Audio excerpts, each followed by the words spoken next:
shan tu zia le ro pi zia amai ti sen ni le din asi a in chiang lim te na shanga din hi a ai o i le tu na re asi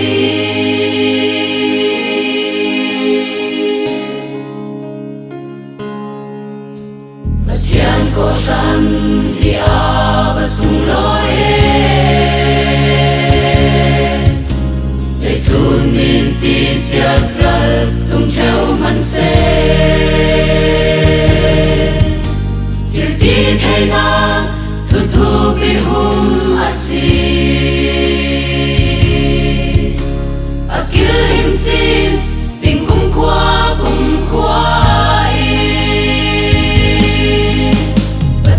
ko shan lung pi pari sak mi thi ko kul sang ka ong tu pan ram to phung ko li sal tang swa tu lei kun tim keo ter tu ko shan asi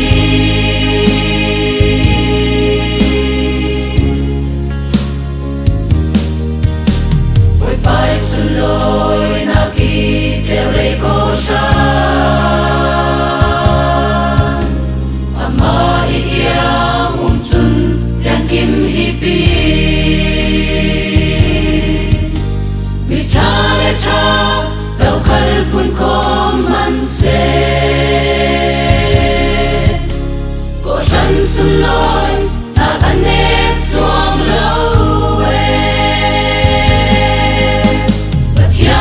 shan lung pi pari sak mi thi ko kul sang ka ong tu pan ram to phung ko li sal tang swa tu lei kun tim keo ter tu ko shan asi